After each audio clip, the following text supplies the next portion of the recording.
Hello friends, स्वागत है आपका हमारे यूट्यूब चैनल दी अंकित राठी में। फ्रेंड्स, जैसा कि आपको पता ही है कि 21 जनवरी 2024 में आपका सीटेट का एग्ज़ाम होने जा रहा है। तो आपके सीटेट के एग्ज़ाम को नज़र में रखते हुए हमने आपके लिए अपने चैनल पर फ्री क्लासेस चलाई हुई हैं, जिसमें कि हम ईवीएस की 9 वीडियोस क्लासेस पोस्ट कर चुके हैं। पहले ही 5 से 6 क्लासेस साइंस की पोस्ट हो चुकी हैं और अभी आपका सीडीपी चल रहा है। सीडीपी की भी हम 3 से 4 क्लासेस ऑलरेडी पोस्ट कर चुके हैं। आज बीच में हम एक ईवीएस की पेडागोजी पोस्ट कर रहे हैं, क्लास डाल रहे हैं, ठीक है। उसके बाद फिर से सीडीपी कंटिन्यू रहेगा। तो आई होप कि आज की वीडियो में कवर हो जाएगा पेडागोजी, और यदि नहीं होता है तो एक वीडियो पेडागोजी की और बना देंगे। इसके बाद आपका सीटेट प्राइमरी के लिए ईवीएस का पूरा सिलेबस कंप्लीट हो जाएगा। 9 वीडियोस हैं आपकी, जो कि चैनल की प्लेलिस्ट में पड़ी हुई हैं। ईवीएस सीटेट 2024 के नाम से आप चेक कर सकते हैं, और एक ही वीडियो हो जाएगी आपकी ईवीएस पेडागोजी के नाम से। और एक और बड़ी महत्वपूर्ण वीडियो हमने चैनल पे डाल रखी है, वो हमने साइंस की प्लेलिस्ट के साथ ऐड की है। वो है टैग वर्ड्स की वीडियो, पॉजिटिव और निगेटिव टैग वर्ड्स। वो आप ज़रूर देख लीजिए फ्रेंड्स, साइंस की प्लेलिस्ट में आपको मिल जाएगी वो। तो चलिए शुरू करते हैं आज की क्लास। और आज की क्लास शुरू करने से पहले आप सभी से रिक्वेस्ट है फ्रेंड्स, जो लोग चैनल पर नए हैं या जिन्होंने चैनल अभी तक सब्सक्राइब नहीं किया है, वो प्लीज़ चैनल को सब्सक्राइब कर दीजिए, बेल आइकन को दबा दीजिए, ताकि आगे आने वाली हमारी सभी इंफॉर्मेटिव वीडियोस के नोटिफिकेशन आपको टाइम टू टाइम मिलते रहें, ठीक है फ्रेंड्स। क्लास के शुरू करने से पहले एक बात और आपको बता देता हूँ कि आपकी पेडागोजी 50% यानी कि 75 मार्क्स की आती है। तो एवरी सब्जेक्ट के लिए हाफ यानी कि 30 मार्क्स का आपका ईवीएस होगा, तो उसमें 15 मार्क्स की आपकी पेडागोजी मिलेगी। यानी कि पेडागोजी एक बहुत ही इम्पोर्टेंट रोल प्ले करती है, जो कि थ्योरी के साथ साथ, कंटेंट के साथ साथ आपकी समझ बेस्ड क्वेश्चन होते हैं। तो चलिए आज हम सभी क्वेश्चंस को लगाएंगे। कंटेंट के साथ क्वेश्चंस ऐड किए हैं हमने, जो बहुत ही मज़ेदार होने वाले हैं। एक भी क्वेश्चन आपका छूटेगा नहीं, बहुत ही मज़े से हम क्वेश्चन करेंगे। तो चलिए शुरू करते हैं। फ्रेंड्स, सबसे पहले देखते हैं हम ईवीएस के नेचर के बारे में, ठीक है। यहाँ से क्वेश्चन आपसे हर बार पूछा जाता है। तो ईवीएस का जो नेचर होता है कैसा होता है, वो होता है एकीकृत, ठीक है, यानी कि इंटीग्रेटेड नेचर होता है। फ्रेंड्स, इंग्लिश में भी आप वर्ड्स ध्यान रखेंगे, क्योंकि कई बार हिंदी में आपको समझ नहीं आएगा, लेकिन इंग्लिश का वर्ड आपको एज इट मिलता है, ठीक है। अब एकीकृत जो नेचर होता है वो 2 टाइप का होता है। नंबर 1 होगा आपका कॉन्सेप्चुअल अप्रोच, ठीक है, यानी कि वैचारिक धारणात्मक। इसीलिए हमने आपके साथ इंग्लिश के साथ हिंदी दोनों इंक्लूड किए हैं नाम, क्योंकि वैचारिक धारणात्मक नाम पढ़ के मुझे भी समझ में नहीं आया था शुरू में तो कि क्या मतलब होता है, लेकिन जैसे कॉन्सेप्चुअल अप्रोच पढ़ेंगे आपके तुरंत से माइंड में क्लिक कर जाएगा कि ईवीएस का नेचर कैसा होता है, एकीकृत यानी कि इंटीग्रेटेड। और वो 2 टाइप का होता है।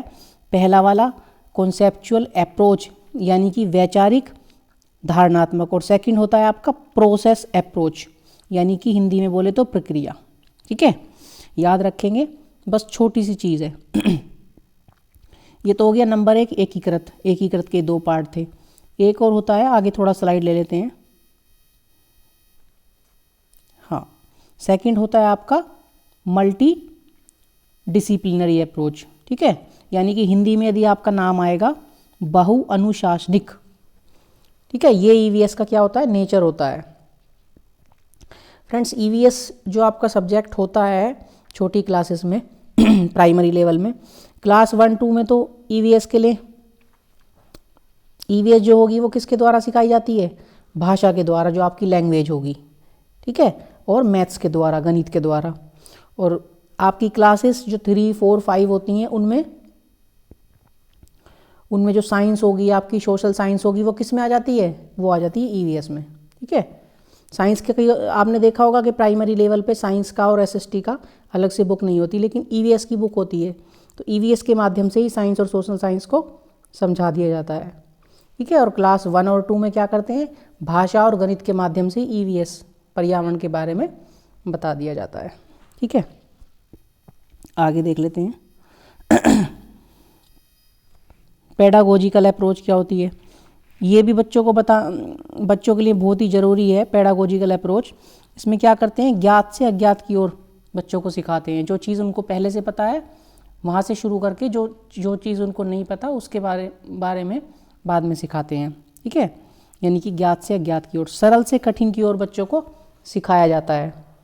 ठीक है, पहले जो इजी चीज़ें होंगी वो इजी बात होंगी, आसान सरल चीज़ें वो उन्हें बताएंगे, और बाद में जो कठिन चीज़ें होंगी वो बच्चों को बताई जाएंगी। ठीक है, चलिए क्वेश्चन अब ले लेते हैं, हम थोड़ा सा छोटा कर लेते हैं स्क्रीन को। निम्नलिखित में से कौन से पद पर्यावरण अध्ययन की प्रकृति का वर्णन करते हैं।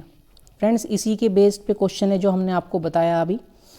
पर्यावरण की जो नेचर होती है कैसी होती है, दो तरह की बताई है हमने आपको, दो टाइप्स की, एकीकृत यानी कि इंटीग्रेटेड, और दूसरा बताइए दूसरा क्या बताया था आपको, बहु अनुशासनिक। ठीक है, मल्टी डिसिप्लिनरी। हिंदी और इंग्लिश दोनों नाम याद रखने हैं वरना प्रॉब्लम हो जाएगी। तो कौन कौन से ऑप्शन करते हैं, पहला लिखा है आपका बहु अनुशासनिक, यानी कि मल्टी डिसिप्लिनरी होता है तो। ठीक है, सम्मिलित भी होता है। ठीक है, एकीकृत यानी कि इंटीग्रेटेड ये भी होता है। लेकिन हमने एकल नहीं पढ़ा है, हमने एकल नहीं पढ़ा। तो कौन कौन से ठीक हो जाएंगे, ए, बी और सी ठीक हो जाएंगे। तो पहला ही ऑप्शन आपका राइट हो जाएगा फ्रेंड्स। ठीक है, क्वेश्चन नंबर 1 का पहला ही ऑप्शन आपका राइट हो जाएगा। ठीक, जो ईवीएस का जो नेचर होता है, ईवीएस का नेचर, उसमें क्या होते हैं, ये तीनों आपको मिल जाएंगे। ठीक है, सम्मिलित आपको थोड़ा सा कन्फ्यूजन लग रहा होगा कि सम्मिलित तो नहीं बताया उसमें, लेकिन सम्मिलित भी आएगा तो आप उसको लेके चलेंगे। ठीक है, सम्मिलित को भी ईवीएस के नेचर में मान के चलते हैं, इंक्लूड रहता है। ठीक है, यहाँ जो हमने बताया था आपको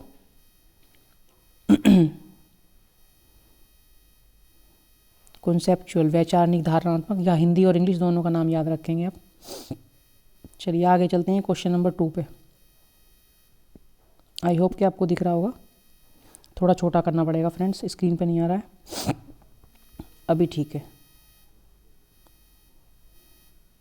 हाँ, निम्नलिखित में से कौन से कथन इस तथ्य को स्पष्ट करते हैं कि पर्यावरण अध्ययन एक अंतः अनुशासनिक विषय है। बताइए, जो ईवीएस हम पढ़ते हैं उसका जो अध्ययन करते हैं वो एक अनुशासनिक विषय है। कौन से कथन इसकी पुष्टि करते हैं, चलिए पढ़ते हैं। पहला कथन, यह पर्यावरण के सभी पहलुओं को समझने के लिए विभिन्न विषयों के ज्ञान को एकीकृत करता है। ठीक है, यह विविध रूप से अवधारणाओं को शामिल करने वाला एक अंतः अनुशासनिक क्षेत्र है। ठीक है, यह जैविक, सामाजिक व सांस्कृतिक पर्यावरण में होने वाली अंतःक्रिया का क्षेत्र है। ठीक है, यह जैविक और जैवेतर घटकों के मध्य परस्पर आश्रितता एवं अंतःक्रिया करने वाला क्षेत्र है। यह उच्च प्राथमिक कक्षाओं के विज्ञान एवं सामाजिक विज्ञान के विषयों की पूर्व तैयारी है। बताइए कौन सा हो जाएगा। ऑप्शन भी देख लेते हैं किस तरह से दिए गए हैं इसमें, A B C, B C D, A B E और आपका सी डी ई। ठीक है, बताइए कौन सा सही हो जाएगा। थोड़ा सा छोटा कर लें क्या, और थोड़ा सा और छोटा कर लेते हैं। अब आपको दिख रहा होगा इजीली,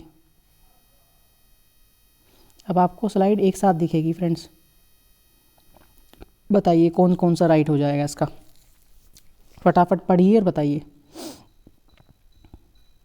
यह पर्यावरण के सभी पहलुओं को समझने के लिए विभिन्न विषयों के ज्ञान को एकीकृत करता है। फ्रेंड्स, ऑप्शन नंबर ए इसका बिल्कुल राइट हो जाएगा। तो जिसके अंदर ए नहीं होगा उसको काट देंगे। 4 के अंदर ए नहीं है, काट देंगे।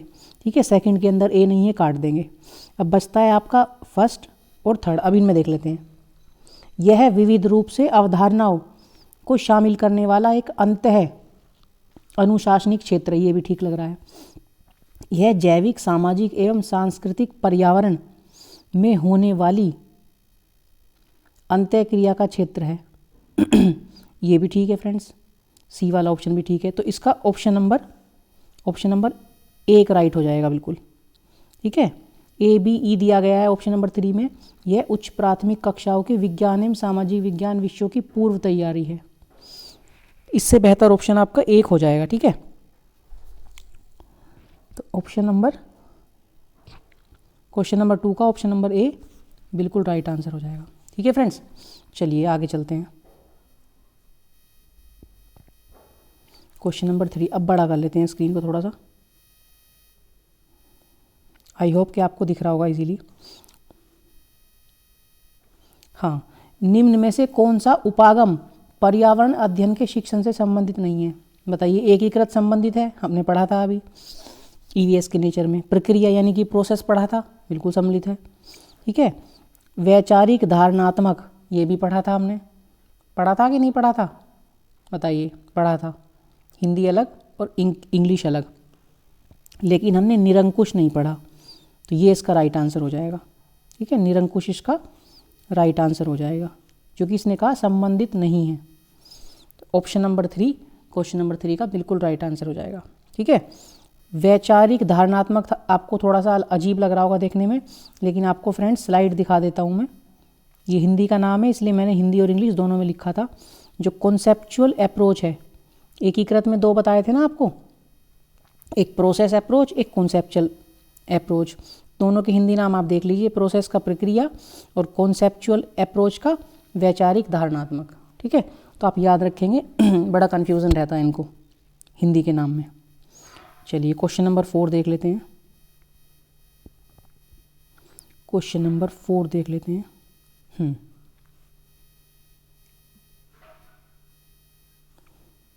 क्वेश्चन नंबर 4, निम्नलिखित में से कौन से कथन पर्यावरण अध्ययन को परिभाषित करते हैं? बताइए। पहला दिया गया है बहुआयामी एवं एकीकृत विषय, तो ये बहुआयामी और एकीकृत विषय होता है। ठीक है, बिल्कुल सही है। उच्च प्राथमिक कक्षाओं में आने वाले विषयों की पूर्व तैयारी, ये वाला काट देंगे, ये नहीं होगा। बच्चे के प्राकृतिक और सामाजिक सांस्कृतिक पर्यावरण के बीच अंतःक्रिया, ठीक लग रहा है भी देखने में। और पर्यावरण के बारे में तथ्यों का संकलन। अब ऑप्शन देख लेते हैं फ्रेंड्स किस तरह से दिए गए हैं, ऑप्शन देख लेते हैं थोड़े। तो फ्रेंड्स आपका ऑप्शन नंबर ए तो बिल्कुल ठीक हो जाएगा, थोड़ा छोटा कर लेते हैं। ऑप्शन नंबर ए तो आपका बिल्कुल ठीक हो जाएगा, तो जिसके अंदर ए नहीं होगा काट देंगे। ऑप्शन नंबर 2 को और 3 को काट देंगे। ठीक है, अब बचता है 1 और 4। अब देखते हैं 1 और 4 में क्या दिया गया है। बी दिया गया है, 1 में सी दिया गया है। तो बी तो हमने पहले ही बताया था आपको कि बी को काट देंगे। उच्च प्राथमिक कक्षाओं में आने वाले विषयों की पूर्व तैयारी नहीं है ईवीएस, तो इसका ऑप्शन नंबर 4 हो जाएगा राइट। सॉरी 4 नहीं, बी हमने जब काट दिया था तो ऑप्शन नंबर 1 कट जाएगा। ठीक है, पर्यावरण के बारे में तथ्यों का संकलन। फ्रेंड्स यहाँ टाइपिंग मिस्टेक हो गई है। ठीक है, तो ये हो जाएगा आपका ऑप्शन नंबर 4, ए तथा डी। ठीक है, वो इसको करेक्ट कर लेंगे यहाँ, ए तथा सी नहीं होगा। सॉरी, हाँ ए तथा सी होगा। ठीक है, बच्चे के प्राकृतिक और सामाजिक सांस्कृतिक पर्यावरण के बीच अंतःक्रिया। जहाँ भी अंत्यक्रिया एक पॉजिटिव वर्ड है फ्रेंड्स, जहाँ भी अंत्यक्रिया वर्ड्स आएगा जिस भी लाइन में और वो पॉजिटिव होगी तो वो बिल्कुल सही होगी। ठीक है, अंत्यक्रिया करके क्या करते हैं बच्चे, पर्यावरण से जुड़ते हैं, जल्दी सीखते हैं पर्यावरण की चीज़ें। ठीक है, तो यानी कि सी ऑप्शन राइट हो जाएगा। तो ए और सी हो जाएगा इसका नंबर 4, ऑप्शन नंबर 4 ए तथा सी बिल्कुल राइट आंसर हो जाएगा फ्रेंड्स। ठीक है, चलिए आगे चलते हैं क्वेश्चन नंबर 5 पे, देख लेते हैं क्वेश्चन नंबर 5 क्या दिया गया है। ईवीएस के शिक्षण में न्यूनतम महत्वपूर्ण क्रियाकलाप की पहचान कीजिए। थोड़ा सा बड़ा कर लें क्या फ्रेंड्स? बताइए सबसे कम महत्वपूर्ण कौन सा है इसमें? विद्यार्थियों से परिचर्चा, पढ़ लेते हैं पहले सभी ऑप्शन को। कार्य पत्रों पर चित्रों और रूपरेखा को बनाना, यानी जो आपके पेपर्स वगैरह, आपकी बुक वगैरह होती है उस पर चित्र बनाना, रूपरेखा बनाना। अवज्ञाकारी विद्यार्थियों को सजा देना। फ्रेंड्स यही आपका राइट आंसर हो जाएगा, क्योंकि ये निगेटिव बात दी है, कभी भी बच्चों को पनिशमेंट नहीं देना है, दंड उनको नहीं देना है। ठीक है, यही पूछ रहा है कौन सा सबसे कम महत्वपूर्ण है, न्यूनतम महत्वपूर्ण है, तो ये महत्वपूर्ण ही नहीं है, सजा देना।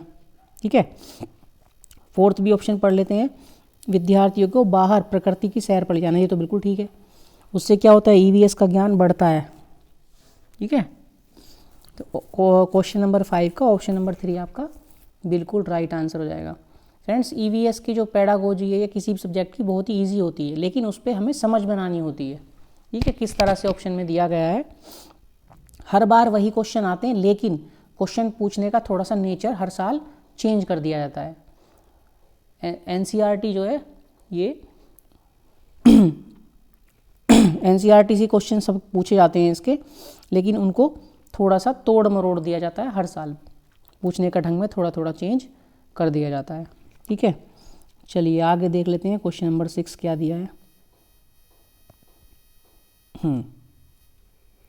निम्नलिखित में से कौन सा कथन पर्यावरण अध्ययन की प्रकृति, यानी कि जो हमने शुरू में ही बताया नेचर की सर्वाधिक उपयुक्त व्याख्या है? बताइए सबसे बेस्ट कौन सा ऑप्शन होगा। कई बार फ्रेंड्स पेडागोजी में एक से अधिक ऑप्शन भी ठीक हो जाते हैं, लेकिन जो हमें सबसे बेस्ट वाला होता है वो चुनना होता है। अभी इस तरह का क्वेश्चन हमने इंक्लूड किया है, आगे भी एक आप देखना, फिर उसमें आपको बताएंगे। मानव व्यवहार और पारिस्थितिक तंत्र में सामंजस्य। अच्छा, सेकंड ऑप्शन पढ़ लेते हैं, प्राथमिक से लेकर माध्यमिक शिक्षा तक की शिक्षा। ओके, पर्यावरण के बारे में सतत रहने वाली अधिगम प्रक्रिया। फ्रेंड्स, ये बिल्कुल राइट आंसर हो जाएगा इसका। यहाँ एक वर्ड लिखा है पॉजिटिव वर्ड, सतत रहने वाली अधिगम प्रक्रिया। अधिगम प्रक्रिया कैसी होती है? सीखने की प्रक्रिया सतत होती है, और सतत प्रक्रिया होगी पर्यावरण के बारे में तो बच्चा क्या करेगा, सीखेगा, जल्दी सीखेगा, अच्छा सीख जाएगा। अधिगम वाले चैप्टर में भी हमने ये वाली बात आपको बताई थी, और पॉजिटिव और नेगेटिव टैग वर्ड्स में भी आपको इस तरह का हमने क्वेश्चन कराया था। ठीक है, तो कुछ भी आगे पढ़ने की ज़रूरत नहीं है, पर्यावरण के बारे में समझ और जानकारी। ऑप्शन नंबर 3 क्वेश्चन नंबर 6 का ऑप्शन नंबर 3 बिल्कुल राइट आंसर हो जाएगा। ठीक है फ्रेंड्स, चलिए आगे चलते हैं, आगे देख लेते हैं question number 7। Friends, question number 7 से पहले दिया गया है थीम, आपका एक छोटा सा कॉन्सेप्ट है, ध्यान रखेंगे। फ्रेंड्स, 5-6 थीम है, थीम से क्वेश्चन हर बार पूछा जाता है। तो पहली जो थीम है फ्रेंड्स, फैमिली एंड फ्रेंड्स, इसकी सब थीम भी है। ठीक है, उप थीम है इसकी रिलेशनशिप। फैमिली एंड फ्रेंड्स में एक आएगा उप थीम आ जाएगी इसकी रिलेशनशिप्स, वर्क एंड प्ले। ठीक है, एनिमल्स और प्लांट्स, पौधों के बारे में, जानवरों के बारे में, वर्क और प्ले के बारे में, खेल और काम के बारे में, और संबंधों के बारे में। ठीक है, तो ये तो आपकी पहली थीम हो गई। आगे देख लेते हैं, और इसके अलावा पानी। ठीक है, मतलब ईवीएस में चैप्टर वाइज ना देके, टॉपिक वाइज ना देके, थीम वाइज दिया जाता है सिलेबस। ठीक है, उसमें क्या होता है, जैसे वाटर आपकी थीम है तो वाटर में आपको बता दिया जाएगा पानी के क्या महत्व हैं, क्या वैल्यूज़ है, क्या यूज़ है। ठीक है, पानी को सेव करना चाहिए, क्यों सेव करना चाहिए, ये सारी बातें। सेम ट्रैवलिंग के बारे में आपका हो जाएगा एक थीम। एक आ जाएगी आपकी फूड के बारे में, यानी कि भोजन के बारे में, कैसे भोजन मिलता है। ठीक है, क्या उसके फ़ायदे हैं, क्या नुकसान है, सारी चीज़ें कहाँ से हमें प्राप्त होता है। शेल्टर यानी कि घर के बारे में एक थीम हो जाएगी, और एक हो जाएगी थिंग्स वी मेक, जो हम चीज़ें बनाते हैं और करते हैं, एंड डू। ठीक है, बस इतनी बात आपको ध्यान रखनी है। चलिए अब क्वेश्चन देख लेते हैं इनके, एक बार ऊपर नज़र मार लीजिए। और ठीक है, एक पहली वाली थीम है फैमिली एंड फ्रेंड्स, उसकी सब थीम है रिलेशनशिप्स यानी कि संबंध, work and play, animals, plants. ठीक है, आई होप कि आपको याद रहेगा। चलिए आगे चलते हैं, क्वेश्चन देख लेते हैं। क्वेश्चन नंबर 7 इसका दिया गया है। ठीक, विद्यार्थियों के लिए ईवीएस पाठ्यक्रम में विषयों और उपविषयों का चयन किया गया है। ठीक है, ईवीएस के जो पाठ्यक्रम है उसमें सब्जेक्ट लिए गए हैं और उनके उप सब्जेक्ट लिए गए हैं। ठीक है, सब सब्जेक्ट लिए गए हैं। कौन कौन से? विज्ञान, सामाजिक विज्ञान और पर्यावरण शिक्षा के मुद्दों का एक सामान्य अंतरापृष्ठ प्रदान करने के लिए। अच्छा, दिलचस्प तरीके से ईवीएस सीखने के लिए। तो ये वाला तो ऑप्शन काट हो जाएगा, काट देंगे, ये वाला तो ऑप्शन होगा नहीं। इसलिए थोड़ा ना चयन किया गया है कि दिलचस्प तरीके से बच्चे सीखेंगे। अब गतिविधियों को सरल से जटिल की ओर संचालित करने के लिए, ठीक है, तत्काल पर्यावरण की बेहतर समझ विकसित करने के लिए। फ्रेंड्स ये बिल्कुल पॉजिटिव सेंटेंस है और ध्यान रखेंगे बेहतर समझ विकसित कर रहे हैं हम यहाँ, बेहतर समझ विकसित कर रहे हैं। समझ ही तो विकसित करनी होती है हमें पेडागोजी के क्वेश्चन में, ठीक है। क्या करना होता है? बेहतर समझ विकसित करनी होती है। तो यही वाला ऑप्शन इसका बेस्ट हो जाएगा, ठीक है। तो कहने का मतलब ये है कि ईवीएस पाठ्यक्रम में विषयों और उपविषयों का चयन किया गया है। क्यों? ताकि पर्यावरण की बेहतर समझ विकसित की जा सके बच्चों में, ठीक है। तो क्वेश्चन नंबर 7 का ऑप्शन नंबर 4 बिल्कुल राइट आंसर हो जाएगा, ठीक। चलिए नेक्स्ट चलते हैं क्वेश्चन नंबर 8 पर। आई होप कि फ्रेंड्स आपको सेशन पसंद आ रहा होगा, और सेशन आपको पसंद आ रहा है तो सेशन को लाइक कर दीजिए, एक बार अपने दोस्तों के साथ शेयर कर दीजिए, ठीक है। और अभी तक किसी ने सब्सक्राइब नहीं किया है चैनल को तो प्लीज़ चैनल को सब्सक्राइब कर लीजिए। ये आगे आने वाले आपके सभी गवर्नमेंट टीचिंग एग्ज़ाम के लिए बहुत ही हेल्पफुल होने वाला है। चलिए क्वेश्चन नंबर 8 देख लेते हैं। कक्षा 2 में एक पर्यावरण अध्ययन शिक्षक के रूप में आपको विद्यार्थियों को यात्रा थीम से परिवहन प्रकरण का संपादन करना है। इसलिए आप पहला ऑप्शन देख लेते हैं, विद्यार्थियों को इसके संदर्भ में पढ़ने और नोट्स बनाने के लिए कहेंगे। फ्रेंड्स आपको पढ़ के ही पता चल रहा होगा कि नोट्स बनाना और ये पढ़ने के लिए तो बच्चों को नहीं बोलते हैं। चलिए सेकंड पढ़ लेते हैं, परिवहन के महत्व पर सेकंड ऑप्शन एक कंप्यूटर प्रस्तुतिकरण दिखाएंगे। उन्हें एक स्लाइड दिखा दी कंप्यूटर में, तो आई थिंक ये भी ऑप्शन आपका नहीं होगा। चलिए आगे पढ़ लेते हैं, सूचना एवं संप्रेषण यानी कि इंफॉर्मेशन एंड कम्युनिकेशन साधनों का उपयोग करेंगे और उनके अनुभवों से निष्कर्ष निकालेंगे। फ्रेंड्स ये आपका ऑप्शन बिल्कुल सही हो सकता है। 4 भी देख लेते हैं एक बार, परिवहन के उपयोगों का अर्थ निकालने के लिए समाचार पत्रों के लेख पढ़ेंगे। ये भी नहीं होगा, बच्चे थोड़ा ना ये काम करेंगे। बच्चों को तो क्या चाहिए, ये तो करके सीखना चाहिए या फिर अंत्य क्रिया चाहिए उन्हें, ठीक है, एक्टिव लर्निंग चाहिए। तो सूचना और संप्रेषण, इंफॉर्मेशन और कम्युनिकेशन का साधन का यूज करेंगे और उनके अनुभवों से निष्कर्ष निकालेंगे, ठीक है। तो क्वेश्चन नंबर 8 का ऑप्शन नंबर 3 बिल्कुल राइट आंसर हो जाएगा, ठीक है फ्रेंड्स, क्लियर है। चलिए नेक्स्ट क्वेश्चन पे चलते हैं, क्वेश्चन नंबर 9 आज का।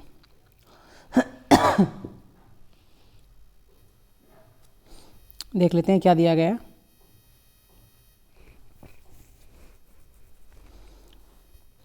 पर्यावरण अध्ययन में थीम आधारित पद्धति सहायक होती है।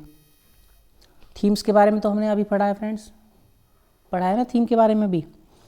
सभी प्रत्ययों एवं विषयों को शामिल करने में, पर्यावरण के प्रति संवेदनशीलता विकसित करने में, विद्यार्थी अध्यापक संबंध विकसित करने में, ज्ञान को संपूर्णता से अर्जित करने में।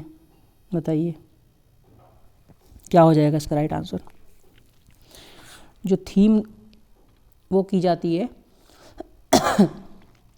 थीम पद्धति होती है ईवीएस में, वो किस चीज़ में सहायता करती है?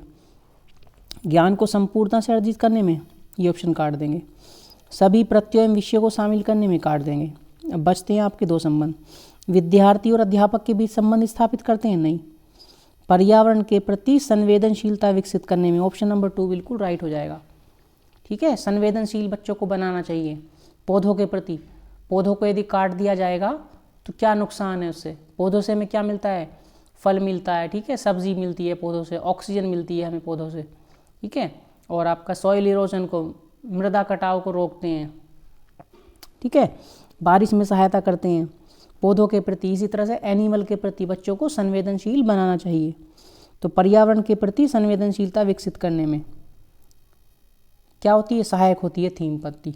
तो क्वेश्चन नंबर 9 का ऑप्शन नंबर 2 बिल्कुल राइट आंसर हो जाएगा, ठीक है फ्रेंड्स, क्लियर है। आई होप कि आपको समझ में आ गया होगा। चलिए नेक्स्ट क्वेश्चन देख लेते हैं, question number 10। Friends question number 10 थोड़ा सा बड़ा है, लेकिन डरने वाली कोई बात नहीं है इसमें। चलिए पढ़ लेते हैं।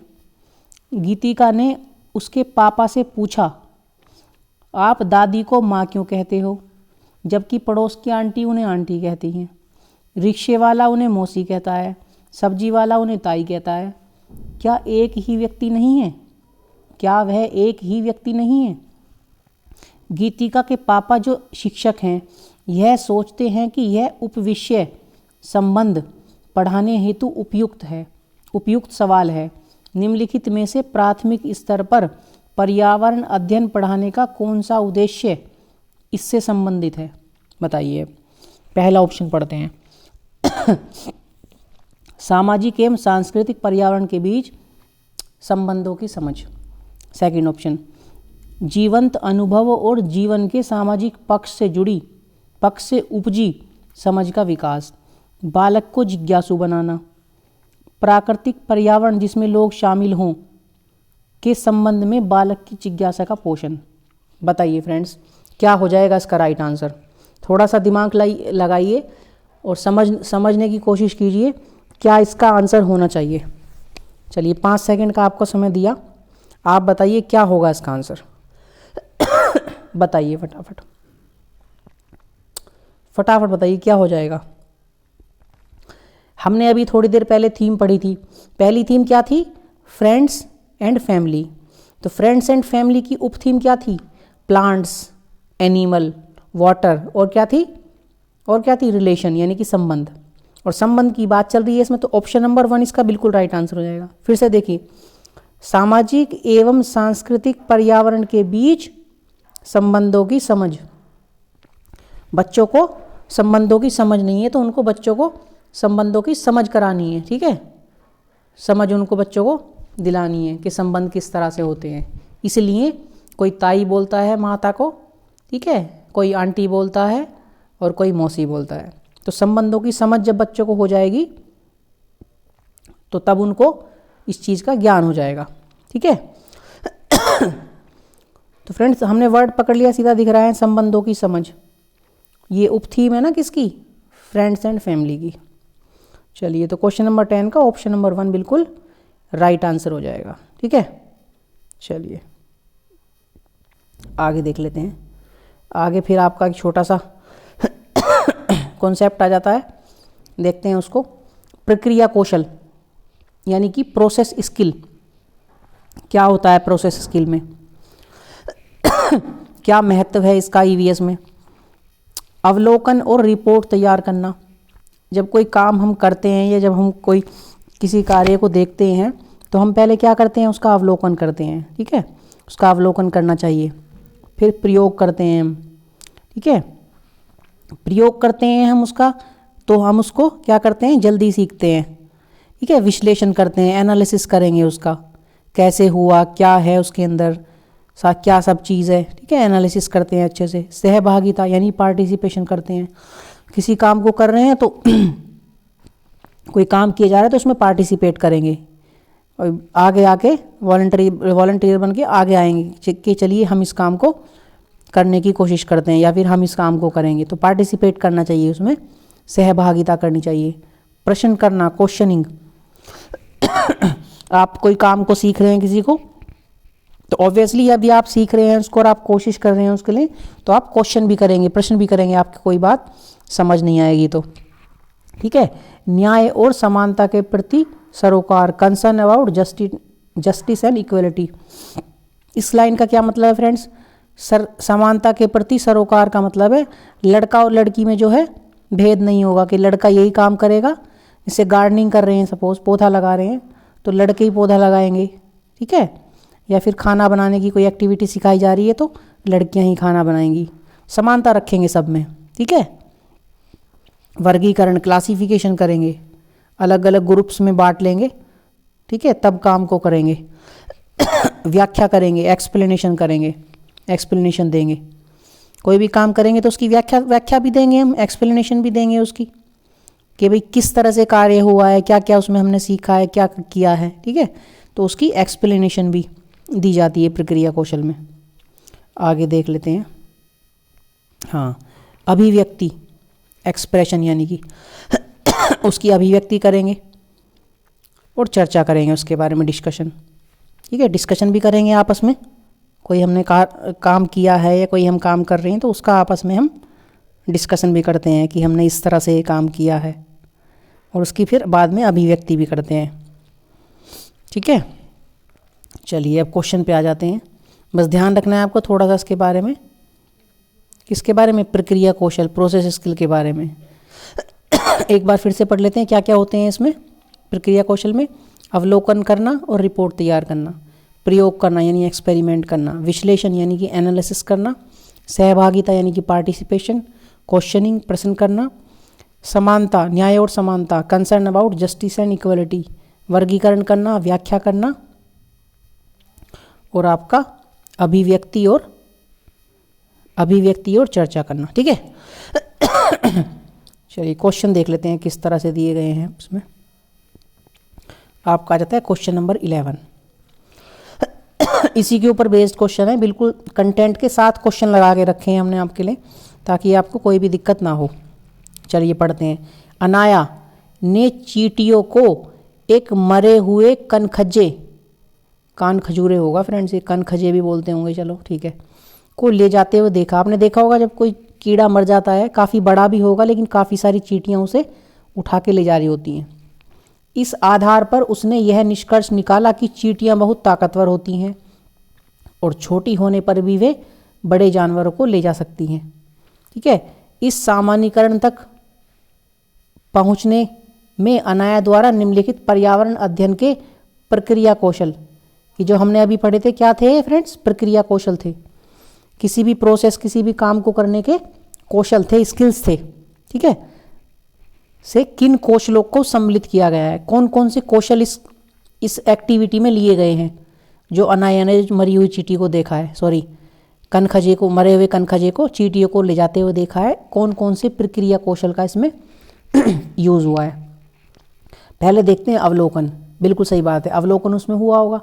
पहले क्या किया होगा, अनाया ने अवलोकन किया होगा अच्छे से। ठीक है, फिर क्या किया होगा, भविष्यवाणी नहीं, भविष्यवाणी की कोई बात नहीं है इसमें। भविष्यवाणी कैसे करेगी, वो कुछ नहीं करेगी। अनुमान, बिल्कुल सही बात है, अनुमान लगाया होगा उसने फिर कि चींटियाँ बहुत ताकतवर होती हैं, तो ये भी ठीक है। प्रयोग, प्रयोग किया होगा फ्रेंड्स उसने, प्रयोग नहीं किया होगा, प्रयोग कहाँ किया होगा उसने, लेकिन उसने फिर लास्ट में निष्कर्ष निकाला होगा। ठीक है, अवलोकन किया, अनुमान लगाया और निष्कर्ष निकाला, यानी कि ए और आपका ए के बाद सी और ई होना चाहिए। अब देखते हैं ऑप्शन किस तरह से दिए गए हैं। ए, सी और ई दिया है कहीं, हाँ, ऑप्शन नंबर 3 ए, सी, थोड़ा सा बड़ा कर लेते हैं, ए, सी और ई, यानी कि क्वेश्चन नंबर 11 का ऑप्शन नंबर 3 ए, सी और ई राइट आंसर हो जाएगा इसका। बिल्कुल क्या किया होगा भैया अनाया ने, पहले अवलोकन किया होगा, चींटियाँ उसको ले जा रही हैं, फिर उसने अनुमान लगाया होगा कि चींटियाँ ताकतवर होती हैं, और बाद में फाइनली उसने निष्कर्ष निकाला होगा, डिसीजन लिया होगा। ठीक है, चलिए नेक्स्ट क्वेश्चन पे चलते हैं, क्वेश्चन नंबर 12। थोड़ा सा बड़ा दिया हुआ है तो थोड़ा इसको बड़ा कर लेते हैं। पढ़ते हैं क्वेश्चन क्या दिया है। जॉन अपने हाथों की सहायता से जंतुओं की परछाई बना रहा है। मतलब कई बार करते हैं ना हम, हाथ की फिंगर, अंगूठे का यूज़ करके परछाई से ऐसा लगता है कभी चूहा बन गया है, कभी कुत्ता बन गया है, कभी बत्तख बन गई है। और वह विद्यार्थियों से यह अंदाज़ा लगाने को कहता है कि परछाई में कौन सा जानवर बन रहा है। इस गतिविधि में निम्नलिखित में से कौन सी प्रक्रिया शामिल है, वही चीज़, कौन सी प्रक्रिया कौशल यानी कि प्रोसेस स्किल इसमें शामिल है, बताइए। अनुमान हो सकता है, बिल्कुल होगा अनुमान। बच्चे जब देखेंगे यानी कि अवलोकन करेंगे तभी तो अनुमान लगाएंगे, तो अवलोकन भी हो जाएगा, अनुमान भी हो जाएगा और निष्कर्ष भी हो जाएगा, सही बात है। लेकिन वर्णन नहीं होगा, वर्णन थोड़ी ना किया गया है किसी चीज़ का, वर्णन नहीं किया गया है। तो क्या होना चाहिए इसका राइट आंसर, ए, बी और सी। देख लेते हैं अब। हाँ फ्रेंड्स, ऑप्शन नंबर 2 पे दिया गया है ए, बी और सी, इसका बिल्कुल राइट आंसर हो जाएगा। ठीक है, आई होप कि आपको फ्रेंड्स मज़ा आ रहा होगा करने में, और बहुत ही छोटे छोटे कंटेंट हैं, कोई ज़्यादा बड़ी चीज़ नहीं है इसके अंदर। अभी हमने केवल 3 ही पढ़े हैं। ईवीएस के नेचर के बारे में पढ़ा है, प्रक्रिया आपका प्रक्रिया स्किल्स के बारे में पढ़ा है, प्रोसेस स्किल्स के बारे में, और एक छोटी चीज़ हमने और पढ़ी है। उसी के बेस सब क्वेश्चन है और इजीली आप समझ बना के कर पा रहे होंगे इनको। फिर भी किसी को लगता है कि समझ नहीं आ पा रहा है कुछ, तो कमेंट कर सकते हैं ऑफलाइन में, ठीक है, हमें मैसेज कर सकते हैं, और वरना वीडियो को आप दोबारा से करके स्लो करके दोबारा देख लेंगे तो आपका बिल्कुल ये टॉपिक क्लियर हो जाएगा, ईवीएस कंप्लीट हो जाएगा, आपकी ईवीएस की पेडागोजी। और आपकी डिमांड रहेगी तो एक वीडियो कल और बना देंगे इसके लिए, नहीं तो कल से फिर से जो सीडीपी हमने छोड़ रखा था पेंडिंग, सीडीपी की क्लासेस चलेंगी कंटेंट वाइज, थ्योरी वाइज, ठीक है, टॉपिक वाइज। चलिए आगे देख लेते हैं क्वेश्चन नंबर 13। जब विद्यार्थी विषय है कि क्या तैरता है क्या डूब जाता है, दिए गए क्रियाकलाप को संचालित करते हैं, तब उनमें जिन कौशलों का विकास होता है वे हैं। बताइए फ्रेंड्स। विद्यार्थियों को टॉपिक दिया गया है कौन सी चीज़ डूब जाती है, कौन सी चीज़ तैरती है, तो इस क्रियाकलाप में किन कौशलों का विकास होगा बच्चे के? प्रेक्षण, खोज, चर्चा करना, सेकंड नंबर पे साक्षात्कार, प्रश्न करना या सहयोग। तो इंटरव्यू की तो कोई बात नहीं है, साक्षात्कार की तो ऑप्शन नंबर 2 तो एकदम काट देंगे, ठीक है। ऑप्शन नंबर 3 प्रेक्षण, अभिलेखन, विश्लेषण, यानी कि इंग्लिश में भी लिखा हुआ है ऑब्जर्वेशन, रिकॉर्डिंग्स, एनालिसिस। और 4 पे व्याख्यान करना, चर्चा करना, न्याय एवं समानता से संबंध।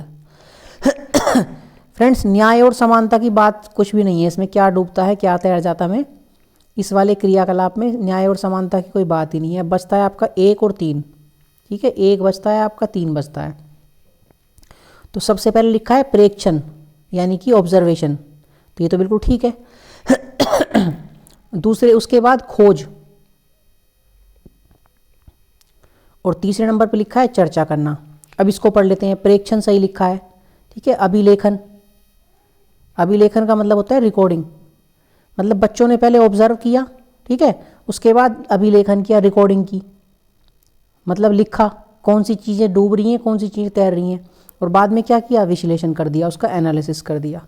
तो यानी कि ऑप्शन नंबर 3 आपका बिल्कुल राइट आंसर हो जाएगा। ठीक है, इसमें चर्चा करने वाली कोई बात नहीं है।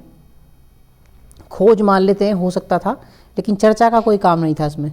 इसमें आपका अवलोकन होगा, प्रेक्षण होगा, ठीक है, रिकॉर्डिंग करेंगे बच्चे, मतलब लिखेंगे जो भी चीज़ें तैर रही हैं, जो भी चीज़ें डूब रही हैं उनको अलग अलग लिख लेंगे और बाद में उसका एनालिसिस कर देंगे। तो ऑप्शन नंबर 3, क्वेश्चन नंबर 13 का ऑप्शन नंबर 3 बिल्कुल राइट आंसर हो जाएगा फ्रेंड्स, ठीक है। चलिए आगे देख लेते हैं क्वेश्चन नंबर 14 क्या दिया गया है।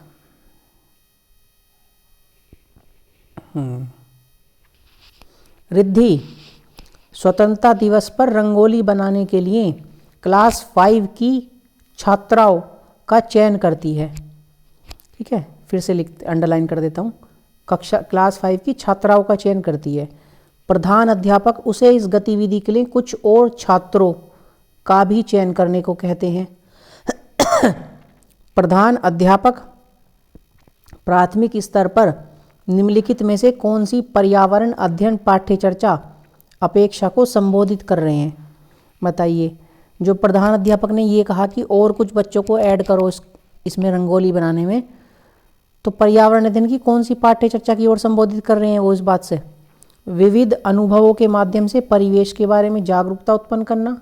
ओके, नेक्स्ट ऑप्शन देख लेते हैं। परिवेश के साथ अंतःक्रिया के माध्यम से प्रक्रिया कौशलों का विकास करना, ठीक है।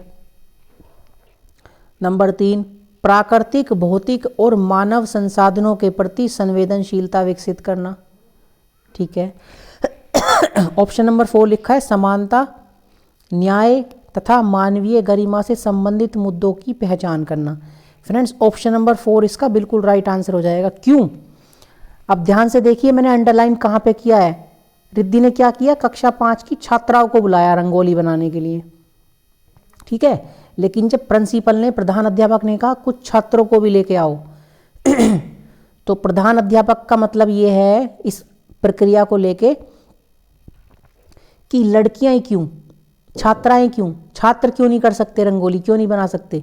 तो समानता का व्यवहार सबके साथ करना है, ठीक है। तो ये लिखा है इसमें समानता न्याय। आपका क्लियर हो गया ना। प्रक्रिया कौशल यानी कि प्रोसेस स्किल आपका समानता और न्याय तथा मानवीय गरिमा से संबंधित मुद्दों की पहचान इससे हो रही है। तो इसलिए क्वेश्चन नंबर 14 का ऑप्शन नंबर 4 बिल्कुल राइट आंसर हो जाएगा। आई होप कि आपको क्लियर हो गया होगा फ्रेंड्स। चलिए नेक्स्ट क्वेश्चन पे चलते हैं। आपका क्वेश्चन नंबर 15 से पहले आपका थोड़ा सा एक छोटा सा कंटेंट दिया हुआ है। संवेदनशीलता, संवेदनशील यानी कि सेंसिटिव। बच्चों को कैसा बनाना चाहिए? सेंसिटिव बनाना चाहिए प्लांट्स के प्रति, वाटर के प्रति, एनिमल्स के प्रति, इंडिविजुअल डिफरेंसेस के प्रति, कहानी के पात्र यानी कैरेक्टर के प्रति। ऐसा क्यों? जब वो संवेदनशील होंगे ही नहीं तो उनको पता ही नहीं होगा क्या होता है। प्लांट से क्या, हमने आपको ये बात पहले ही बता दी है, हालांकि प्लांट से क्या क्या चीज़ मिलती है? हमें ऑक्सीजन मिलता है, फल फूल मिलते हैं, ठीक है, और जो है मृदा अपरदन को भी पौधे रोकते हैं, ठीक है, ताज़ी हवा हमें प्लांट से मिलती है। तो बहुत सारी चीज़ें हमें प्लांट से मिलती हैं, और प्लांट को यदि काट दिया जाएगा तो कितना नुकसान हो जाएगा प्रकृति का। तो पौधों के प्रति सेंसिटिव बनाना चाहिए। उसी तरह से एनिमल के लिए जब सेंसिटिव ही नहीं होंगे तो बच्चे क्या करेंगे? बाद में जाके पता चला कोई एनिमल को मार रहा है, मार के खा रहा है, ठीक है। तो सेंसिटिव होना चाहिए एनिमल के प्रति। ऐसे ही वाटर, पानी के बारे में बताना चाहिए कि पानी को वेस्ट नहीं करना चाहिए। पानी जो है एक फिक्स अमाउंट में है और एक आने वाले टाइम में पानी बिल्कुल समाप्त हो जाएगा, ठीक है। तो पानी, इन सब की वैल्यूज़ को बताना चाहिए। ऐसी इंडिविजुअल डिफरेंसेस, अलग अलग जो विभिन्नताएं होती हैं उनके बारे में भी सेंसिटिव होना चाहिए।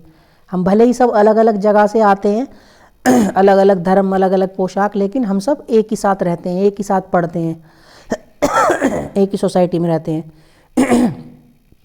इसी तरह से कहानी के पात्र यानी कि जो कैरेक्टर होते हैं उसके बारे में भी बच्चों को सेंसिटिव बनाना चाहिए, ठीक है। बस इतनी सी बात है। और इस पे बेस्ड अब क्वेश्चन देख लेते हैं किस तरह से दिए गए हैं। क्वेश्चन नंबर 15 आइए देखते हैं। श्री रोहन ने विषय का जल संरक्षण पर एक भूमिका निर्वहन का आयोजन किया, ठीक है। भूमिका निर्वहन का मतलब है रोल प्ले, ठीक है, रोल प्ले का आयोजन किया। अपनी कक्षा में रोहन द्वारा इस भूमिका निर्वहन को आयोजित करने का क्या उद्देश्य है? जल के बारे में जो है उसने एक रोल प्ले का आयोजन किया। अब पढ़ते हैं। वह विद्यार्थियों को भावी पीढ़ियों के लिए जल के संरक्षण की आवश्यकताओं के प्रति संवेदनशील बनाना चाहता है। बिल्कुल सही आंसर हो जाएगा फ्रेंड्स। आगे भी पढ़ लेते हैं। वह विद्यार्थियों को समाज में जल के संरक्षण के विषय में जानकारी के अभाव से अवगत कराना चाहता है। ये भी ठीक लग रहा है फ्रेंड्स। वह भूमिका निर्वहन द्वारा विद्यार्थियों में विश्वास का स्तर ऊपर उठाना चाहता है, ये नहीं होगा। वह जल संरक्षण के विषय में विद्यार्थियों के विचार जानना चाहता है जिससे उन्हें सही मार्गदर्शन प्राप्त हो सके, ये भी नहीं होगा। तो इसका ऑप्शन नंबर जो A1 है वो सबसे बेस्ट होगा, लेकिन ऑप्शन नंबर सेकंड भी इसका ठीक हो सकता है।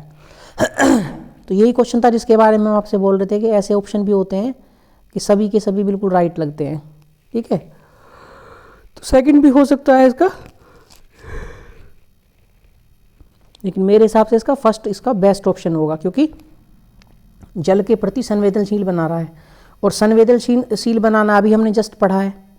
बच्चों को सेंसिटिव बनाना चाहिए जल के लिए, ठीक है, जल के लिए, पौधों के लिए, एनिमल के लिए, बिल्कुल अभी पढ़ा है ना पिछली स्लाइड में। चलिए नेक्स्ट क्वेश्चन देख लेते हैं। Question number 16। 20-21 क्वेश्चन रखे हैं फ्रेंड्स हमने, ज़्यादा बड़ा नहीं है, बस अभी ख़त्म हो जाएगा 10 मिनट के अंदर। थोड़ा सा बड़ा कर लें क्या?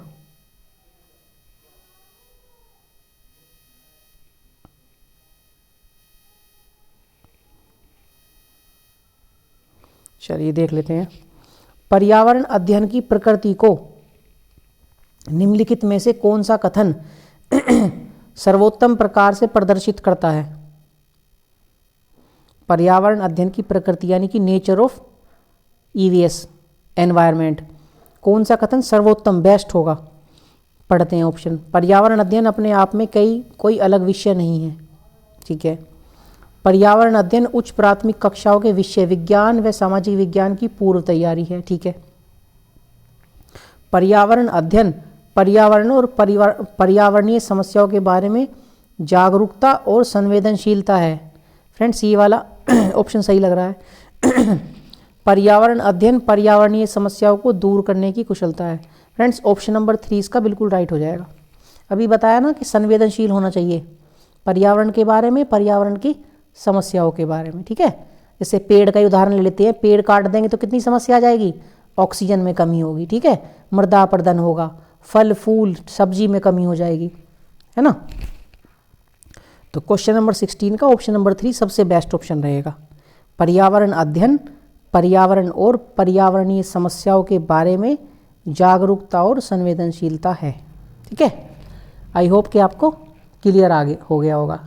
फ्रेंड्स सेशन यदि पसंद आ रहा है तो सेशन को लाइक कर दीजिए। ठीक है, दोस्तों के साथ शेयर कर दीजिए, और अभी तक किसी ने सब्सक्राइब नहीं किया है चैनल को तो प्लीज़ चैनल को सब्सक्राइब कर लीजिए। चलिए नेक्स्ट क्वेश्चन देख लेते हैं। क्वेश्चन नंबर 17 से पहले थोड़ा सा एक छोटा सा टॉपिक है, अब देख लेते हैं। ईवीएस मेथड यानी कि पर्यावरण की विधि, क्या क्या इसमें होता है। परीक्षण विधि होती है फ्रेंड्स, इसमें ऑब्जर्वेशन मेथड होता है। ठीक है, ऑब्जर्व करते हैं। प्रोजेक्ट्स फॉर ईवीएस पर्यावरण अध्ययन के लिए परियोजनाएं बनाते हैं। एक्सपेरिमेंट्स यानी कि प्रयोग करते हैं। क्रिएटिव एक्सप्रेशंस रचनात्मक अभिव्यक्ति करते हैं। होती है रचनात्मक अभिव्यक्ति, जब कहीं घूमने जाते हैं तो नए नए आइडियाज़ हमारे माइंड में आएंगे। ठीक है, और उन आइडियाज़ के बारे में हम अभिव्यक्ति करते हैं। छोटे समूह में परिचर्चा स्मॉल ग्रुप डिस्कशन, छोटे छोटे ग्रुप में बांट के डिस्कशन करते हैं, परिचर्चा करते हैं। विजिटिंग फॉर लर्निंग अधिगम हेतु भ्रमण, सीखने के लिए हम भ्रमण पे जाते हैं ना, किसी जू वगैरह में जाते हैं, वहाँ बहुत सारी चीज़ें हम जो है सीखते हैं। साथ में एक कॉपी और डायरी लेके जाएंगे, और जो भी हम वहाँ चीज़ें देखेंगे, नोटिस करेंगे, ऑब्जर्व करेंगे, उसके बारे में हम पॉइंट्स लिख के लाते हैं। ठीक है, रोल प्ले भूमिका निर्वहन, रोल प्ले करते हैं, रोल प्ले मेथड है। मतलब ईवीएस के बारे में, किसी टॉपिक के बारे में सिखाना चाह रहे हैं तो उसमें रोल प्ले करके ज़्यादा इफ़ेक्टिव ढंग से सिखाया जा सकता है, किसी कैरेक्टर का रोल प्ले करके। प्रॉब्लम सॉल्विंग समस्या समाधान, ठीक है, ये ईवीएस के मेथड में बताया जाता है, होता है, समस्या का समाधान कैसे करते हैं। ठीक है, चलिए अब क्वेश्चन देख लेते हैं। थोड़ा सा बड़ा कर लेंगे स्क्रीन को फ्रेंड्स। हाँ अभी ठीक है। क्वेश्चन नंबर 17 आपका दिया गया है। कक्षा 5 के पर्यावरण अध्ययन शिक्षक के रूप में पाठ एक चैप्टर दिया गया है, लेसन दिया गया है, बोलती इमारतों के लिए आपको विद्यार्थियों को ऐतिहासिक इमारतों को प्रस्तुत करने की आवश्यकता है। ठीक है, एक चैप्टर है, उसके अंदर बोलती इमारतें, तो उसमें ऐतिहासिक इमारतों को प्रस्तुत करना है आपको। आप क्या सोचते हैं कि कौन सी विधि सर्वथा उत्तम होगी, सबसे बेस्ट मेथड क्या होगा बच्चों को सिखाने के लिए, समझाने के लिए उनके बारे में बताइए। पहला ऑप्शन पढ़ लेते हैं। ऐतिहासिक इमारतों से संबंधित आभासी सैर, ऑनलाइन खेल और पहेली। ऑनलाइन खेल करा दिया और किसी पहेली के माध्यम से बता दिया, और आभासी सैर करा दी उन्हें, ऐसे ही काल्पनिक, लेके नहीं गए, घुमाने नहीं लेके गए, ऐसे ही बता दिया। या फिर सेकंड ऑप्शन, ऐतिहासिक इमारतों पर परिच्छेद पठन, एक पाठ पढ़ा दिया उसके बारे में, काम खत्म हो गया। या फिर स्थानीय ऐतिहासिक इमारतों का भ्रमण और तत्पश्चात उन पर चर्चा। ये फ्रेंड्स बिल्कुल राइट आंसर हो जाएगा इसका। जब भी हम भ्रमण पर ले जाते हैं किसी साइट पर, जू होगा, कोई इमारतों का भ्रमण होगा, तो वहाँ उससे बच्चे प्रैक्टिकली देख के, ठीक है, ज़्यादा जल्दी सीखते हैं, तो वो सबसे इफ़ेक्टिव वे होता है। तो क्वेश्चन नंबर 17 का ऑप्शन नंबर 3 बिल्कुल राइट आंसर हो जाएगा। ठीक है, 4 भी पढ़ लेते हैं। ऐतिहासिक इमारतों का भूतकाल समझाने के लिए व्याख्यान की चर्चा। फ्रेंड्स व्याख्यान तो बच्चों के लिए किया ही नहीं जाता है, जहाँ भी व्याख्या शब्द दिया होगा, व्याख्यान करना, लेक्चर देना, उसको ऑप्शन को देखते ही काट देंगे। छोटी क्लास में व्याख्यान का कोई मतलब ही नहीं होता। ठीक है, आई होप कि आपको क्लियर हो गया होगा क्वेश्चन नंबर 17। चलिए नेक्स्ट क्वेश्चन पे चलते हैं। आज की सीरीज का क्वेश्चन नंबर 18 देख लेते हैं क्या दिया गया है। निम्नलिखित में से कौन सी विधियां पर्यावरण अध्ययन के संपादन में प्रभावी हो सकती हैं? कौन सी विधि? फ्रेंड्स नंबर 2 पे लिखा है व्याख्यान विधि, तो देखते ही काट देंगे। ठीक है, पर्यावरण अध्ययन के लिए ये प्रभावी नहीं होती है। अब बी काट दिया तो हमने ऑप्शन नंबर एक भी कट जाएगा, 2 भी कट जाएगा, क्योंकि इनमें बी दिया गया है। ठीक है, अब पहला देखते हैं चौक एवं टॉक विधि। फ्रेंड्स इसमें टीचर और स्टूडेंट यानी कि शिक्षक तथा बच्चा दोनों पर केंद्रित है तो ये भी इफेक्टिव नहीं होती है। अब थर्ड पे देखते हैं भूमिका निर्वहन यानी कि रोल प्ले। हमें किसी एक्टिविटी को समझाना है और उसमें कैरेक्टर का रोल प्ले करा देते हैं तो वो इफेक्टिव वे होता है बहुत, यानी कि ऑप्शन नंबर सी इसका राइट आंसर हो जाएगा। डी देख लेते हैं कहानी सुनाना। ठीक है, अभी देखते हैं इसका ऑप्शन आगे भी दिया गया है क्या कुछ। हाँ, आगे इसके 4 ऑप्शन दिए गए हैं, तो हमारा बी तो ऑप्शन कट गया था, तो ये भी कट जाएगा, ये भी कट जाएगा और 4 भी कट जाएगा, तो ऑप्शन नंबर 3 इसका बिल्कुल राइट आंसर हो जाएगा फ्रेंड्स।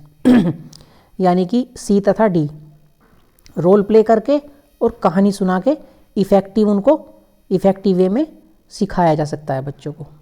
ठीक है, आई होप कि आपको समझ में आ गया होगा, क्लियर हो गया होगा। फ्रेंड्स तभी बोलते हैं कि पॉजिटिव और निगेटिव वर्ड्स का बहुत बड़ा रोल है, इसलिए पॉजिटिव और निगेटिव वर्ड्स की वीडियो मैंने 1 हफ्ता पहले आपके लिए बना दी थी।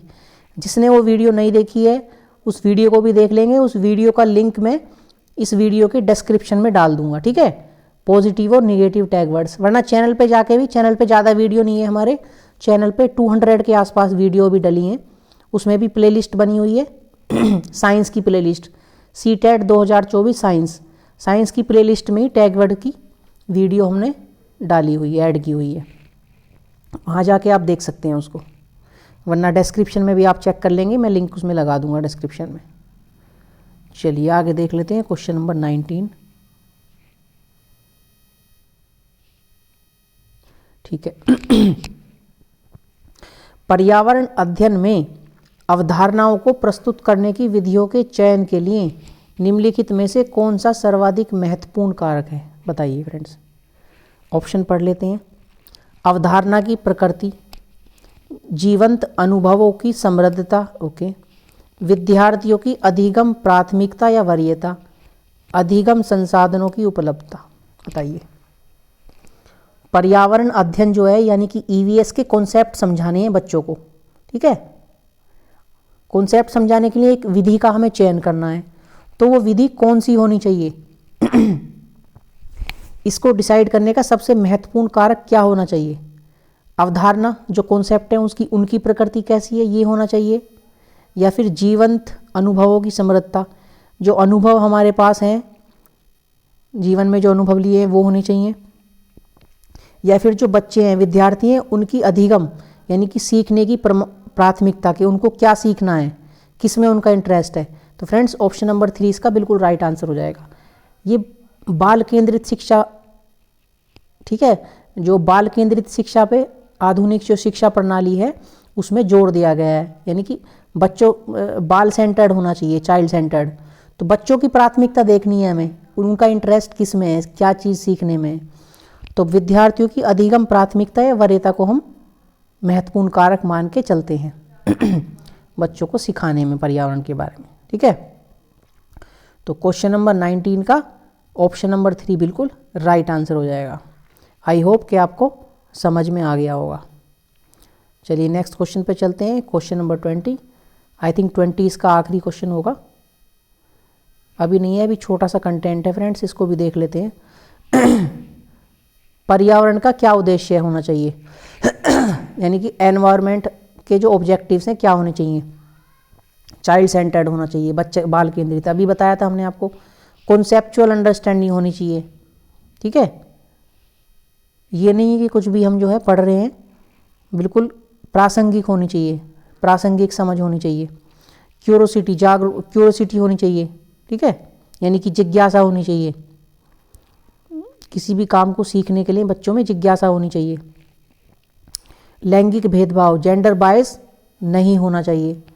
ये नहीं है कि लड़के इस काम को करेंगे, लड़की उस काम को करेंगी, लड़के उस काम को नहीं कर सकते हैं या फिर लड़की उस काम को नहीं कर सकती है। इसे बोलते हैं जेंडर बायस, लैंगिक भेदभाव। ये पर्यावरणीय जो उद्देश्य हैं उनमें उनमें होना चाहिए कि लैंगिक भेदभाव को हमें दूर करना है, इंक्लूड नहीं करना है। ठीक है, लैंगिक भेदभाव नहीं होना चाहिए।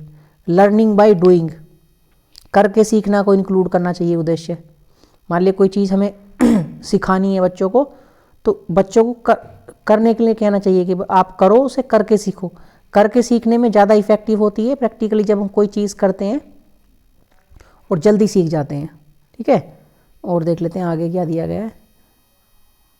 एक्सपेरिमेंट, प्रयोग, सही बात है, वही जैसे लर्निंग बाय डूइंग हो गया, उसी तरह से एक्सपेरिमेंट करनी चाहिए।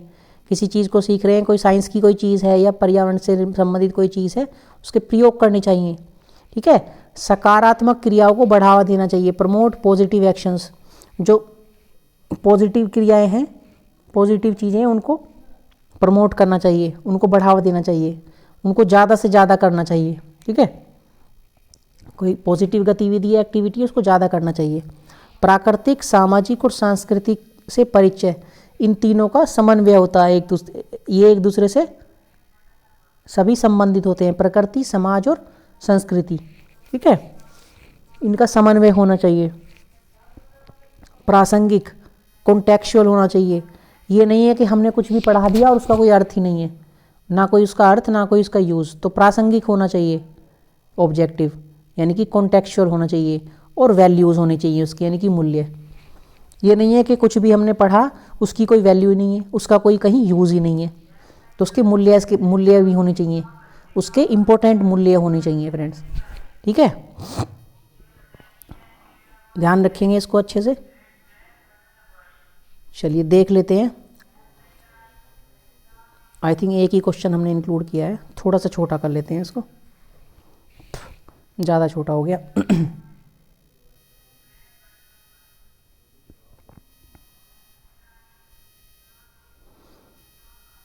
बड़ा ही नहीं हो पा रहा है। हाँ अभी ठीक है। शोभित किताब में एक चित्र देखता है जिसमें लड़कियों को गोटियां खेलते तथा लड़कों को क्रिकेट खेलते हुए दिखाया गया है। वह अपने अध्यापक से पूछता है कि लड़के और लड़कियां अलग अलग क्यों खेल रहे हैं, लड़के गोटियां क्यों नहीं खेल रहे और लड़कियां क्रिकेट क्यों नहीं खेल रही हैं, बताइए। क्वेश्चन पढ़ते पढ़ते ही आप इसका आंसर लगा देंगे, इतनी अच्छे से कॉन्सेप्ट मैंने आपको बताया है, शायद आपको ऑप्शन भी पढ़ने की ज़रूरत नहीं पड़ेगी। निम्नलिखित में से कौन से पर्यावरण अध्ययन शिक्षण उद्देश्य इस घटना में सम्मिलित हैं। अभी जो पर्यावरण अध्ययन की शिक्षा के उद्देश्य हमने आपको बताए हैं, यानी कि ईवीएस शिक्षण के जो ऑब्जेक्टिव्स बताए हैं, कौन सा इसमें सम्मिलित होगा, बताइए।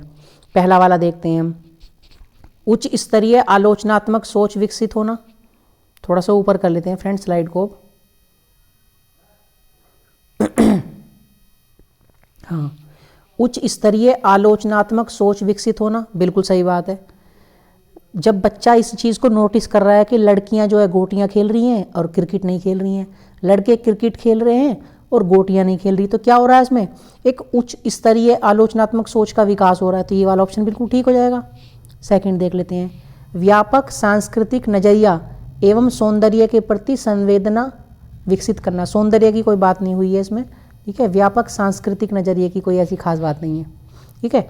अवलोकन और चित्रण के आधार पर समझ विकसित करना, सही बात है। उसने अवलोकन किया बच्चे ने, तभी तो उसने बताया है, तभी तो उसने क्वेश्चन किया, तो ये भी बिल्कुल ठीक हो जाएगा। अब नंबर थर्ड पॉइंट देख लेते हैं, सामाजिक घटना के बारे में जिज्ञासु बनाने के लिए संज्ञानात्मक क्षमता विकसित करना, ये भी बिल्कुल सही हो जाएगा। बच्चा क्या है, सामाजिक घटना के बारे में जिज्ञासु है, ठीक है। वो जानना चाह रहा है कि ऐसा क्यों है, और इसके लिए संज्ञानात्मक क्षमता का विकास उसके अंदर होगा कि नहीं होगा। तो यानी कि option number A, option number C और डी आपके राइट आंसर हो जाएंगे। ए सी और डी कहाँ दिया गया, ऑप्शन नंबर 4 पे दिया गया आपका ए सी और डी, ठीक है। तो क्वेश्चन नंबर 20 का ए सी और डी इसके बिल्कुल राइट आंसर हो जाएंगे, ठीक है फ्रेंड्स, क्लियर है। आई होप कि आपको समझ में आ गया होगा। और शायद ये आपका लास्ट क्वेश्चन था, देख लेते हैं। नहीं, एक क्वेश्चन और दिया गया है। हाँ, एक क्वेश्चन और दिया गया है फ्रेंड्स, 21 क्वेश्चन है इसमें टोटल, इसको भी देख लेते हैं। चिड़ियाघर की सैर के दौरान विद्यार्थी खरगोश देख रहे थे। ठीक है, चिड़ियाघर की सैर पे गए थे तो वहाँ खरगोश देखा उन्होंने। किरण ने अध्यापिका से पूछा, वह खरगोश कौन सा है जिसने कछुए के साथ दौड़ लगाई थी, और वह कछुआ कहाँ है? आपने छोटी क्लास में सुना होगा, खरगोश और कछुए की दौड़ हुई थी, कछुआ जीत गया और खरगोश हार जाता है। तो उसी कहानी को माइंड में रख के वो पूछती है कि वो वाला खरगोश किधर है और वो कछुआ कहाँ है जिन्होंने दौड़ लगाई थी। किरण के प्रश्न पर्यावरण अध्ययन अधिगम के किन उद्देश्यों को इंगित करते हैं? जो हमने अभी ऑब्जेक्टिव्स पढ़े हैं पर्यावरण के एनवायरनमेंट शिक्षा के जो हमने अभी उद्देश्य पढ़े हैं, उनमें से कौन से उद्देश्य की ओर इंगित करती है, बताइए। बच्चों को अन्वेषात्मक गतिविधियों से जोड़ना, बच्चों की सृजनात्मकता का पोषण करना, परिवेशीय मुद्दों पर जागरूकता का विकास करना, ठीक है, वन्य जीवों के प्रति संवेदनशीलता विकसित करना। फ्रेंड्स, चारों ही ऑप्शन बड़ा टफ क्वेश्चन लग रहा है और गलत होने के पूरे चांस है, लेकिन फिर भी हम रिलेट करते हुए इसको एलिमिनेट करने की कोशिश करेंगे। अब देखते हैं ऑप्शन नंबर 3 देखते हैं, परिवेशीय मुद्दों पर जागरूकता का विकास करना। तो परिवेशीय एनवायरनमेंट के मुद्दे पर जागरूकता का विकास करने से इस बात का कोई संबंध नहीं है, क्योंकि उसने पूछा है कछुआ और खरगोश किधर है भी। वन्य जीवों के प्रति संवेदनशीलता विकसित करना, इस तरह की संवेदनशीलता वाली भी कोई बात इसमें नहीं है, क्योंकि उसने तो क्या किया है, उसने सोचा है एक तरह से अपने माइंड में, उसने माइंड में सोची ये बात और उनको खोजने की कोशिश की है, खोज करना चाह रही है वो एक तरह से कि वो खरगोश और कछुआ कहाँ हैं। तो बच्चे की सृजनात्मकता का पोषण करना, यानी कि बच्चे की क्रिएटिविटी। तो क्रिएटिविटी भी वाली इसमें कोई बात नहीं है इतनी कि उसने नई क्रिएटिव कोई आइडिया वो लेके आई है, कुछ नया कुछ नहीं लेके आई, उसने केवल पुरानी किसी चीज़ के बारे में पूछ लिया। तो इससे क्या पता चलता है, बच्चों को अन्वेषणात्मक गतिविधियों से जोड़ना, मतलब ये इसका राइट आंसर हो जाएगा। क्वेश्चन नंबर 21 का ऑप्शन नंबर 1 बिल्कुल राइट आंसर हो जाएगा। अन्वेषात्मक का मतलब है फ्रेंड्स खोजना, ठीक है, एक खोजनीय गतिविधि हो गई, ये हुई ना। आप फिर से लाइन पढ़ो, बच्चों को अन्वेषात्मक गतिविधियों से जोड़ना, बच्चों को खोजात्मक गतिविधियों से जोड़ना। वो खरगोश और कछुए के बारे में पूछ रही है जो कि उसने पहले कभी कहानी में पढ़ा है। तो क्या कर रही है, अपने माइंड से वो खोज रही है कि कहाँ है वो खरगोश और कछुआ जिसको उसने दौड़ वाली कहानी में सुना था। ठीक है, तो कौन सी एक्टिविटी हो जाएगी, एक अन्वेषात्मक एक्टिविटी, यानी खोजने वाली एक्टिविटी से जोड़ने वाली की ओर इंगित कर रहा है प्रश्न। तो इस प्रकार क्वेश्चन नंबर 21 का ऑप्शन नंबर ए बिल्कुल राइट आंसर हो जाएगा। तो फ्रेंड्स, ये था आज का सेशन और उम्मीद करते हैं सेशन आपको पसंद आया होगा। बिल्कुल नए और बहुत सारे कंटेंट वर्ड्स आपको नए सीखने को मिले होंगे और इसी प्रकार आपको समझ एग्ज़ाम के टाइम पे बनानी है। समझ बेस्ड ही क्वेश्चन होते हैं, इसमें थ्योरी कंटेंट का इतना कोई मेन रोल नहीं है। आपने भी देखा होगा बीच में कितना कंटेंट आया है, बहुत ही छोटे 3-4 टॉपिक इसमें केवल आए हैं। और आपकी डिमांड होगी तो कल एक क्लास इसकी और बना देंगे, वरना एक ही काफ़ी होगी, उसी से आपका हो जाएगा। 15 नंबर का रोल है पेडागोजी का ईवीएस में, सभी सब्जेक्ट में हाफ बैठता है 15 नंबर का। तो मेरे हिसाब से आज आपकी ईवीएस ख़त्म हो जाती है यदि कल एक नई वीडियो नहीं बनाते हैं तो। इतना कर लेंगे आप, और इतना करने के बाद ईवीएस में आपके 28-30 नंबर आ जाएंगे। ईवीएस में पूरे मार्क्स भी आ जाते हैं, तो 28 नंबर तो कहीं भी नहीं जाएंगे आपको इतना पढ़ के जितना आपको हमने पढ़ाया है। प्लेलिस्ट में 9 वीडियोस डली हुई हैं, वो आप देख लेना, और एक वीडियो ये हो जाती है पेडागोजी की। इसे मिला के आपको 28 से 30 नंबर का ठीक है आप कवर कर लेंगे फ्रेंड्स। तो चलिए मिलते हैं कल फिर एक नई वीडियो में, ठीक है। तब तक आप लोग अपना ध्यान रखिए, मस्त रहिए, स्वस्थ रहिए। Bye bye, take care, thank you friends. ये हमारे सोशल मीडिया हैंडल्स हैं, ठीक है। वीडियो देखने के लिए थैंक्स। और इंस्टाग्राम पे आप हमें फॉलो कर सकते हैं, फॉलो करके डायरेक्ट हमें मैसेज कर सकते हैं। अंकित राठी के नाम से आईडी बनी हुई है हमारी। सेम ही डीपी है इंस्टाग्राम और यूट्यूब पर, टेलीग्राम चैनल आपके लिए बना दिया है दी अंकित राठी के नाम से, ज्वाइन कर लीजिए। आपको सीटेट से रिलेटेड सभी प्रीवियस ईयर के क्वेश्चन पेपर्स, ठीक है, और पीडीएफ नोट्स और वीडियो क्लासेस के सभी के लिंक और बाकी और भी आपके विद्यार्थी जीवन से रिलेटेड न्यूज़ जो हैं आपको डेली टेलीग्राम पे मिल जाएंगी। और फेसबुक है हमारी अंकित चौधरी के नाम से, फेसबुक का कम यूज़ करते हैं, आप जुड़ना चाहो तो जुड़ सकते हैं फेसबुक पे भी। यूट्यूब का आपको पता ही है नाम, दी अंकित राठी के नाम से चैनल है, सब्सक्राइब कर लीजिएगा और अपने दोस्तों फ्रेंड्स फैमिली वालों से भी सब्सक्राइब कराइएगा, ठीक है।